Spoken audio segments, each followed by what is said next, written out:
উখিয়ায় 1 লাখ রোহিঙ্গার সাথে জাতিসংঘ মহাসচিব ও প্রধান উপদেষ্টার ইফতার। ঢাকায় আনুষ্ঠানিক বৈঠকে প্রত্যাবাসন নিয়ে আলোচনা। নারী নিপীড়নে জড়িতরা আঁতাত করে আড়ালে থেকে যায় বললেন মির্জা আব্বাস। দেশ চলছে খুঁড়িয়ে খুঁড়িয়ে জামাত আমিরের মন্তব্য। ঝুলে আছে নারী ও শিশু নির্যাতন দমন আইনের 1.5 লাখ মামলা। বাদী ও সাক্ষীর অনুপস্থিতির কারণে শেষ হচ্ছে না বিচার। প্রতি বিভাগে ট্রাইব্যুনাল গঠনের পরামর্শ আইনজ্ঞদের। চট্টগ্রাম বন্দরে অনবোর্ড সার্ভিস চার্জ বৃদ্ধি নিয়ে শিপিং এজেন্ট ও বার্ট অপারেটররা মুখোমুখি। সমস্যার সমাধানে মন্ত্রণালয় বন্দর কর্তৃপক্ষের চিঠি। দেখছিলেন ক্রাউন সিমেন্ট সংবাদ শিরোনাম।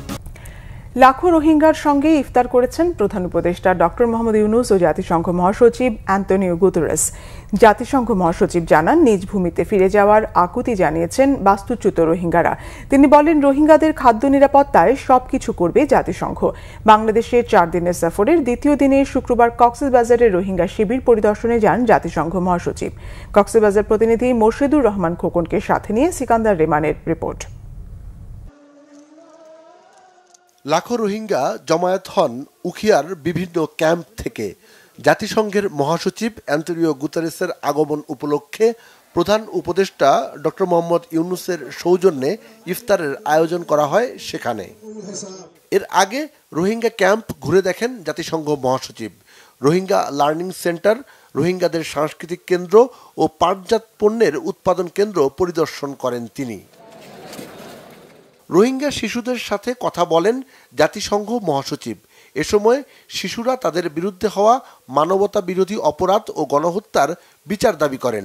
সেই সাথে উচ্চশিক্ষার নিশ্চয়তাও চান রোহিঙ্গা শিশুরা। এ সময় জাতিসংঘ মহাসচিব জানান, নিজ ভূমিতে ফিরে যাওয়ার আকুতি জানিয়েছেন বাস্তুচ্যুত রোহিঙ্গারা। গুতেরেস বলেন, রোহিঙ্গাদের খাদ্য নিরাপত্তায় সবকিছু করবে জাতিসংঘ। And that the rights of the Rohingyas are respected, that discrimination and persecution like the one that we witnessed in the past will end. And second, they want better conditions in the camp. এর আগে শুক্রবার দুপুরে জাতিসংঘ মহাসচিবকে বহনকারী বাংলাদেশ বিমানের একটি chartered flight Cox's Bazar বিমানবন্দরে অবতরণ করেন। শুক্রবার দুপুরে কক্সবাজার পৌঁছে নির্মাণাধীন আন্তর্জাতিক বিমানবন্দরের 2টি সাইট পরিদর্শন করেন প্রধান উপদেষ্টা ডক্টর মোহাম্মদ ইউনূস। এর আগে শুক্রবার সকাল 10টার দিকে জাতিসংঘের মহাসচিবকে বহনকারী গাড়িটি তেজগাঁয়ের প্রধান উপদেষ্টার কার্যালয়ে গেলে গুতেরেসকে স্বাগত জানান ডক্টর মোহাম্মদ ইউনূস। পরে জাতিসংঘ মহাসচিবকে নিয়ে নিজ দপ্তরে বৈঠক করেন প্রধান উপদেষ্টা। সিকান্দার রেমান, বাংলা ভিশন, ঢাকা। বিএনপির স্থায়ী কমিটির সদস্য মির্জা আব্বাস বলেছেন, নারী নিপীড়নের মতো অপকর্মের সাথে জড়িতরা গণমাধ্যমের সুবিধাভোগীদের সাথে আঁতাত করে আড়ালে থেকে যায়। আর জামাতের আমির ডক্টর শফিকুর রহমানের আশা, আসিয়ার মতো ঘটনা থেকে সমাজ ও রাষ্ট্র ব্যবস্থা শিক্ষা নেবে। আহমেদ সরোয়ারের রিপোর্ট। পবিত্র মাহে রমজান উপলক্ষে ঢাকা রিপোর্টার্স ইউনিটির ইফতার। ডিআরইউ প্রাঙ্গণে আয়োজিত ইফতারে অংশ নেন বিভিন্ন রাজনৈতিক দল ও পেশাজীবী সংগঠনের নেতারা। ইফতার পূর্ব আলোচনায় বিএনপি স্থায়ী কমিটির সদস্য মির্জা আব্বাস বলেন, গোটা জাতির মুখ ছিন্ন ভিন্ন করে চলে গেছে আসিয়া। কিন্তু এরকম আসিয়া কি বাংলাদেশে আর নাই? কিংবা এই আসিয়ার চেয়ে করুণ আর কোনো ঘটনা নাই বাংলাদেশে? এই বাংলাদেশে কি তনু হত্যা হয় নাই, রেপ হয় নাই? এই বাংলাদেশে মুনিয়া রেপ হয় নাই? এই বাংলাদেশে আরো মহিলা রেপ হয় নাই? আপনারা লিখছেন না কেন? কেন লিখেন না? বলবেন? বলতে পারবেন না, কারণ আপনাদের সাংবাদিকদের অনেকেই জায়গা মতো বসে আছে, যারা আপনাদের অনেকের সঙ্গে যোগাযোগ করে। আমি সরি, আমার কথা এরকমই হয় ভাই, আমি কি করব? জায়গা মতো বসে আছে, জায়গা মতো, এবং ওখান থেকে অনেকের সঙ্গে যোগাযোগ করে, সুতরাং লেখা হয় না। আলোচনায় জামাতের আমির ডক্টর শফিকুর রহমান বলেন, রাষ্ট্রের স্তম্ভগুলো অকেজো হয়ে যাওয়ায় দেশ খুঁড়িয়ে খুঁড়িয়ে চলছে। এই অবস্থায় রাজনীতিবিদদের অবশ্যই আত্মসমালোচনার প্রয়োজন। তার পাশাপাশি গণমাধ্যমে যারা আছেন তাদেরও বুক টান করে দাঁড়ানো দরকার।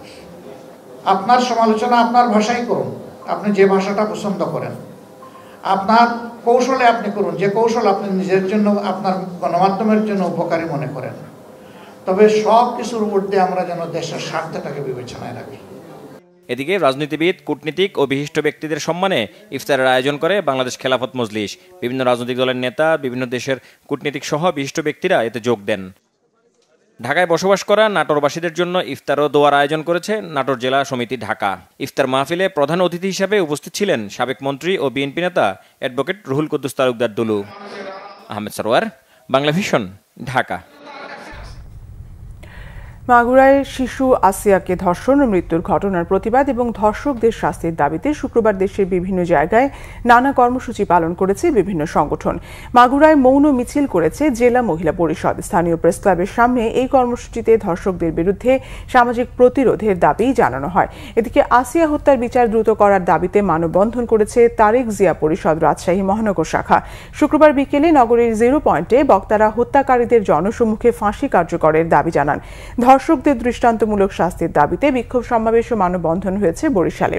নগরীর অশ্বিনী কুমার টাউন হলের সামনে এই কর্মসূচি পালন করা হয়। বক্তারা বলেন, ধর্ষণ ও হত্যায় জড়িতদের দ্রুত বিচারের আওতায় এনে দৃষ্টান্তমূলক শাস্তি নিশ্চিত করতে হবে। বিক্ষোভ মিছিল করে বাসদ। অন্যদিকে শিশু আসিয়ার আত্মার মাগফিরাত কামনায় গায়বানা জানাজা হয়েছে সাতক্ষীরায়।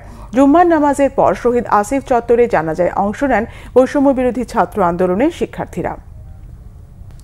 মাগুরায় শিশু আসিয়ার শোক সন্তপ্ত পরিবারের সাথে দেখা করেছেন মহিলা দলের নেত্রীরা। তারেক রহমানের পক্ষ থেকে আসিয়ার স্বজনদের সমবেদনা জানান তারা।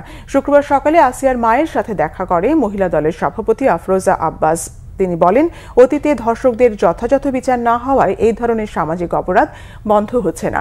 এ সময় আসিয়ার মায়ের হাতে বিএনপির ভারপ্রাপ্ত চেয়ারম্যান তারেক রহমানের পক্ষ থেকে আর্থিক সহায়তার চেক তুলে দেন আফরোজা আব্বাস।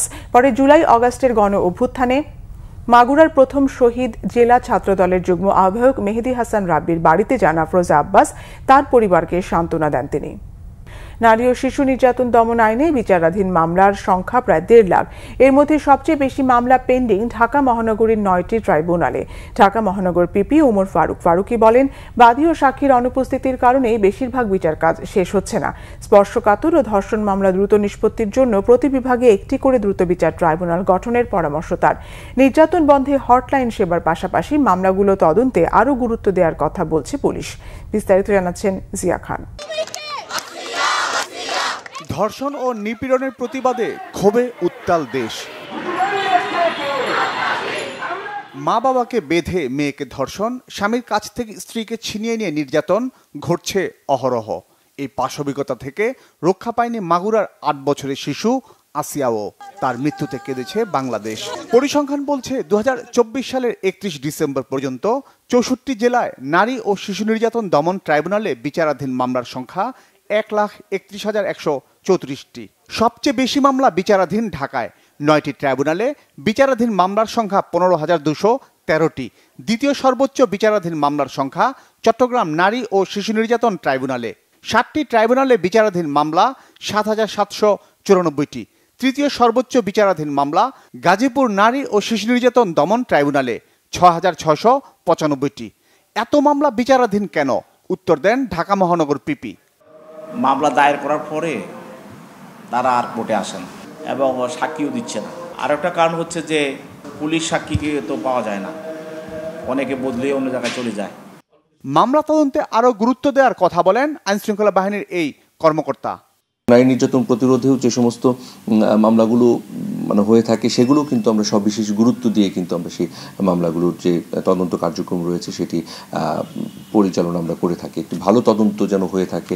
দেখা গেছে মামলাগুলো দেখা যাচ্ছে ঊর্ধ্বতন কর্তৃপক্ষও কিন্তু কি করে থাকে, এগুলোকে সুপারভাইজ করে থাকে। তবে মামলা দ্রুত নিষ্পত্তিতে মনিটরিং সেল ও দ্রুত বিচার ট্রাইব্যুনালের কথা বলেন পাবলিক প্রসিকিউটর। এই মামলাগুলো এবং এই আদালতের উপর একটা লুকআপটা করার জন্য একটা মনিটরিং সেল দরকার। যোগের পর যোগ মামলা নিষ্পত্তি হচ্ছে না, তারা জামিন পেয়ে বের হয়ে যাচ্ছে। দৃশ্যমান আমাদের কিছু করা উচিত। সেই জন্য প্রত্যেকটা বিভাগে নারী শিশু নির্যাতন দমন ট্রাইব্যুনাল করা উচিত এবং খুবই সেন্সিটিভ, যেটা স্বাভাবিকভাবে মানুষের কাছে প্রতিমান হচ্ছে যে এটি দর্শন হয়েছে বিভিন্নভাবে। এই মামলাগুলোকে ওই ট্রাইব্যুনাল নেওয়া উচিত এবং সেটা একটা সময় বেঁধে দিয়ে এটা তদন্ত এবং নিষ্পত্তি, জামিন নাও পাওয়ার ব্যবস্থা করে আইন করে দিলে আমি মনে করি সেটাও তাড়াতাড়ি একটা রায় হবে। সংশ্লিষ্টরা মনে করেন বিচারহীনতার সংস্কৃতি থেকে বের হতে না পারলে আসিয়াদের রক্ষা করা কঠিন।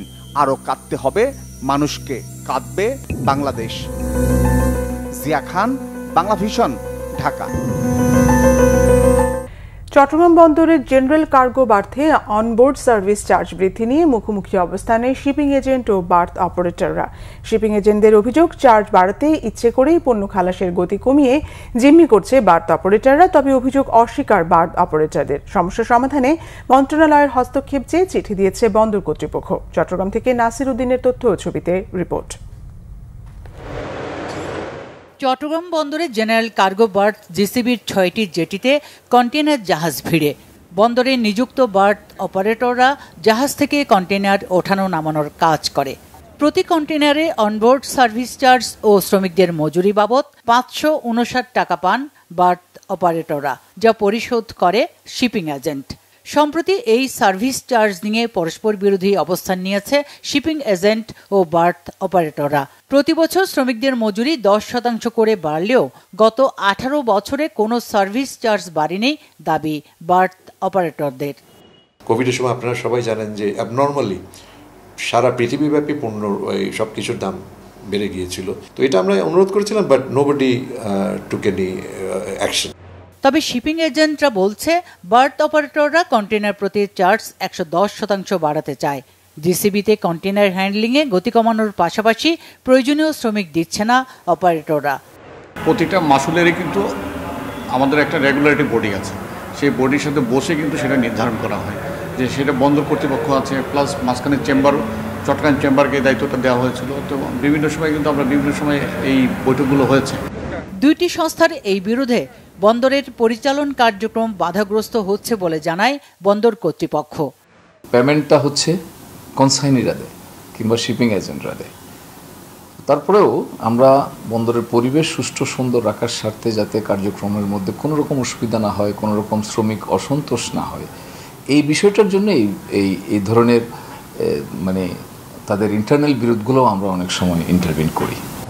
এদিকে বার্থ অপারেটররা কন্টেইনার হ্যান্ডলিংয়ে তাদের লোকসান হচ্ছে দাবি করলেও শিপিং এজেন্টরা এই তথ্য সত্য নয় বলে দাবি করেছেন। Bangla vision news desk. বিএনপির স্থায়ী কমিটির সদস্য আমির খসরু মাহমুদ চৌধুরী বলেছেন, ৫ আগস্ট শেখ হাসিনা পালিয়ে যাওয়ার পরে মানুষের মনোজগতে যে ব্যাপক পরিবর্তন এসেছে, এতে তাদের প্রত্যাশা বেড়ে গেছে। বিকেলে চট্টগ্রামে একটি কনভেনশন হলে ডক্টরস অ্যাসোসিয়েশন অব বাংলাদেশ ড্যাব এর উদ্যোগে চিকিৎসক সমাবেশ ও ইফতার মাহফিলে প্রধান অতিথির বক্তব্যে তিনি কথা বলেন। আমির খসরু বলেন, বিএনপি অঙ্গ ও পেশাজীবী সংগঠনের নেতাকর্মীরা পরিবর্তনের বিষয়টি অনুধাবন করতে না পারলে তারাও বেশি দিন টিকে থাকতে পারবে না। আগামীতে বিএনপি সরকারে এলে স্বাস্থ্য খাতে বাজেট ১% থেকে বাড়িয়ে ৫% করা হবে বলেও জানান এই নেতা।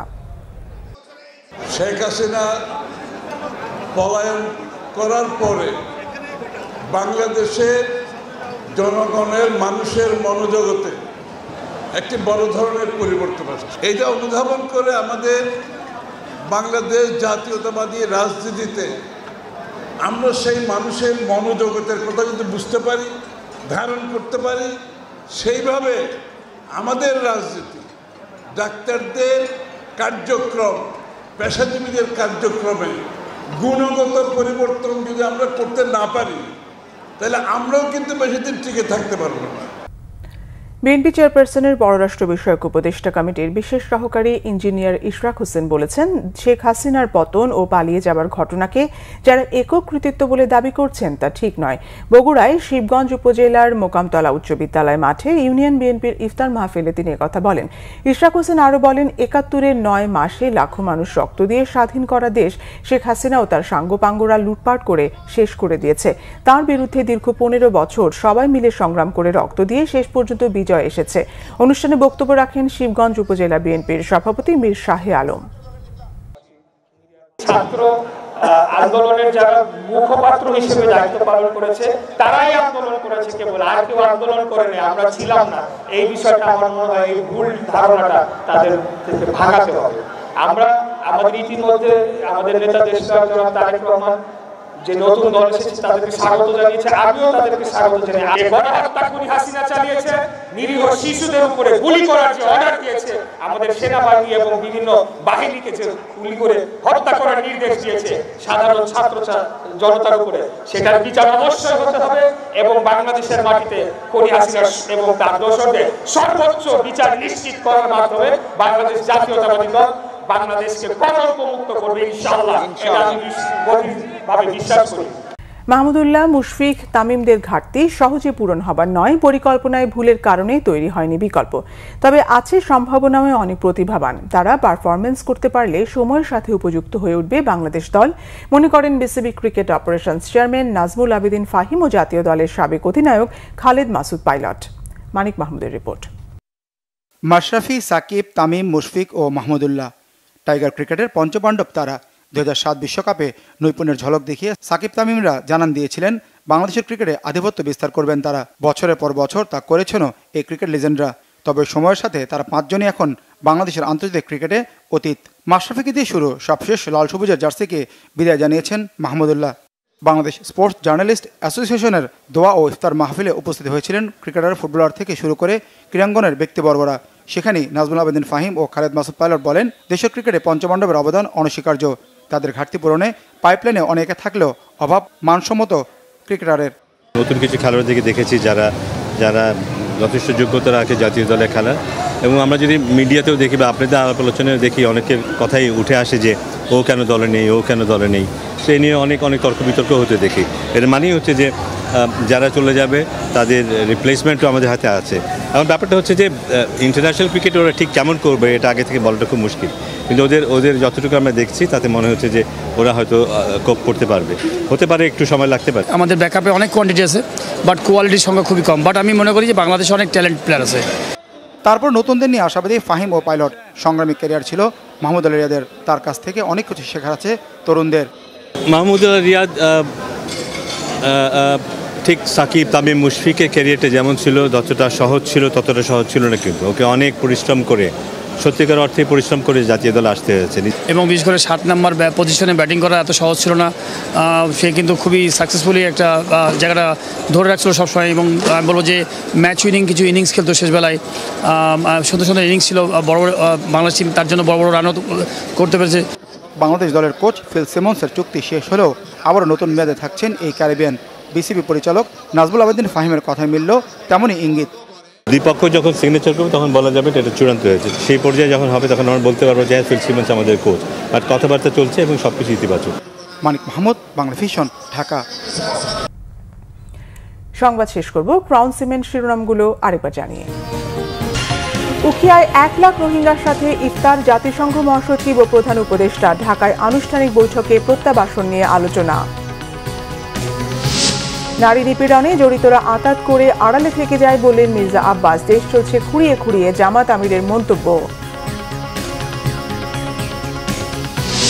ঝুলে আছে নারী ও শিশু নির্যাতন দমন আইনের 1.5 লাখ মামলা, বাদী ও সাক্ষীর অনুপস্থিতির কারণে শেষ হচ্ছে না বিচার, প্রতি বিভাগে ট্রাইব্যুনাল গঠনের পরামর্শ আইনজ্ঞদের। চট্টগ্রাম বন্দরে অনবোর্ড সার্ভিস চার্জ বৃদ্ধি নিয়ে শিপিং এজেন্ট ও বার্থ অপারেটররা মুখোমুখি, সমস্যার সমাধানে মন্ত্রণালয়ে বন্দর কর্তৃপক্ষের চিঠি। এ ছিল এখনকার মতো। পরের সংবাদ সকাল 10টায়। 9টায় রয়েছে নিউজ টপ 10 দেখার আমন্ত্রণ রইল। এছাড়া বাংলা ভিশন সংবাদ ও সংবাদ সংশ্লিষ্ট অনুষ্ঠান দেখতে ভিজিট করুন www.bvnews24.com ও facebook.com/banglavisionnews এবং সাবস্ক্রাইব করুন youtube.com/banglavisionnews। ধন্যবাদ।